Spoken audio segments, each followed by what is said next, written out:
የተከበራችሁ ተመልካቾቻችን ከአማራ ሚዲያ ኮርፖሬሽን ደሴ ስቱዲዮ ዜናዎቻችን አሁንም ቀጥለዋል። እኛን መርጣችሁ እየተመለከታችሁ ስለሆነ እጅግ አድርገን እናመሰግናለን። ወደ ቀጣዩ ዜና አልፋለሁ። የ8ኛ ክልል አቀፍና የ12ኛ ክፍል ሀገር አቀፍ ፈተናዎች በስኬት እንዲጠናቀቁ ከባለድርሻ አካላት ጋር በትብብር እየሰራ መሆኑን የሰሜን ወሎ ዞን ትምህርት መምሪያ ገለጸ። በዘንድሮ ፈተና ተማሪዎችን ውጤታማ ለማድረግ የስነ ልቦና ዝግጅት ላይ በትኩረት ተሰርቷል ተብሏል። መምሪያው ፈተናዎችን በውጤታማነት መፈጸም የሚያስችለውን ውይይት ከባለድርሻ አካላት ጋር በወልዲያ ከተማ አካሂዷል። መረጃው የሰሜን ወሎ ዞን መንግስት ኮሙኒኬሽን ነው። ሰይድ አብዱ እንደሚከተለው ያቀርበዋል። የሰሜን ወሎ ዞን ትምህርት መምሪያ የ8ኛና የ12ኛ ክፍል ፈተናን አስመልክቶ በወልዲያ ከተማ ከባለድርሻ አካላት ጋር ተወያይቷል።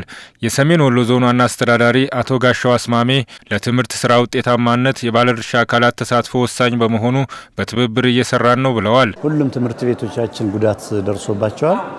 እነዚህ ትምህርት ቤቶች መልሶ በመገንባትና መልሶ በማቋቋም ተማሪዎች ወደ ትምህርት ቤት እንዲመጡ በማድረግ ደረጃ ወደ 329 ሺህ ተማሪ ወደ ትምህርት ቤት እንዲመጡ አድርገናል።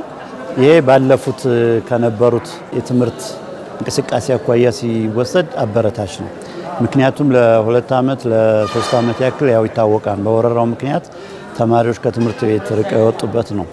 ይህን ጊዜ ለማካካስ መምህራን፣ ርዕሰ መምህራን፣ ወላጅ፣ ትምህርት አመራሩ አጠቃላይ የዞንና የወረዳ አመራር ውይይት አድርገን ወደ ስራ በመግባት ከፍተኛ ውጤት ለማምጣት ርብርብ እየተደረገ ነው። የዘንድሮውን ክልልና ሀገር አቀፍ ፈተናን ውጤታማ ለማድረግ በተለይም የተማሪዎች ስነ ልቦና ላይ ትኩረት ሰጥተው ሲሰሩ መቆየታቸውን የተናገሩት ደግሞ የዞኑ ትምህርት መምሪያ ምክትል ኃላፊ አቶ ተስፋዬ አያሌው ናቸው። ወልዲያ ዩኒቨርሲቲም የኛ ሞዴል መምህራንም እና በየደረጃው ያሉ አካላት ተማሪዎችን በስነ ልቦና ፈተናው ሳይሆን የስነ ልቦና ዝግጅት ችግርም ጭምር እንደሆነ ለውጤታቸው ማነስ ምክንያቱም እሱን አቀው እንዲሰሩ እየሰራን ያለንበት ሁኔታ 8ኛ ክፍል ላይ የምንፈጥራቸው ችግሮች 12ኛ ክፍል ላይ የምንፈጥራቸው ችግሮች ተያይዘው መልሰው የራሳችን የሀገራችን የውስጥ ቀውስም ጭምር ሊያመጡ ስለሚችሉ ይሄን በጥንቃቄ መመራት አለበት በየደረጃው።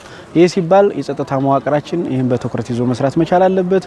ተማሪዎች ወደ መፈተኛ ቦታቸው ሲጓጓዙ ያው ከፍተኛ የሆነ የትራንስፖርት አገልግሎት ስለሚፈልጉ የትራንስፖርት ሴክተሩ በባለፈው ዓመት የሰራውን ታሪክ አሁንም መድገም መቻል እንዳለበት በዚህ አጋጣሚ የትራንስፖርት ዘርፉንም ጥሪ ማስተላለፍ እንፈልጋለን። የጸጥታ መዋቅሩ ፈተናው በሰላም እንዲጠናቀቅ አስፈላጊውን ቅድመ ዝግጅት ማድረጉን የተናገሩት ደግሞ የሰሜን ወሎ ዞን ፖሊስ መምሪያ ኃላፊ ኮማንደር ተመስገን ቢረሳው ናቸው። በጸጥታ ኃይላችን ፈተናው ሰላማዊ በሆነ መልኩ እንዲጠናቀቅ ኦሪየንቴሽን ተሰጥቷል። አደረጃጀትና የምደባ ስራ ተሰርቷል። የት አካባቢ ማን ምን ማድረግ አለበት የሚለው ስራ ተለይቶ ተሰጥቷል። በእቅድ ነው ተመለሰው። እቅዱ ኦሪየንቴሽን ተሰጥቶበታል። ሰራዊቱ አሁን የማጓጓዝ ስራ በእቅድ ነው። በእቅዱ መሰረት የ8ኛ ክፍልን የማጓጓዝ ስራዎች በቅርብ ይሰራሉ። የ12ኛ ክፍል ተማሪዎችን ደግሞ ካሉበት ትምህርት ቤት ወደ ዩኒቨርሲቲዎቹ አጅቦ የማምጣት በትራንስፖርት የማጓጓዝ ስራዎችን ይሰራሉ። በዛ ላይ እግረ መንገዳቸውን በእያንዳንዱ መንገድ ላይ ምንም አይነት ችግር እንዳይፈጠር የመንገድ ላይ ጥበቃ የፓትሮል ስራዎችም ጭምር ይሰራሉ። የ12ኛ ክፍል አገር አቀፍ ተፈታኞች ምንም አይነት የትራንስፖርት ችግር እንዳይገጥማቸው ከተሽከርካሪ ባለሀብቶች ጋር ተቀናጅተው እየሰሩ መሆኑን የተናገሩት ደግሞ የሰሜን ወሎ ዞን ትራንስፖርት ተጠሪ ጽህፈት ቤት ኃላፊ አቶ ተስፋዬ ገብሬ ናቸው። በዞናችን ወደ 15000 የሚደርሱ ተማሪዎች አሉ።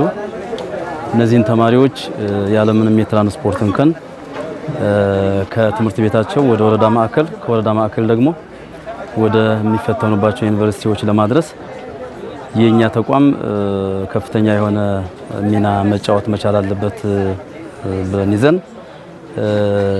እቅድ አውጥተን እየተንቀሳቀስን ያለንበት ሁኔታ ነው ያለው።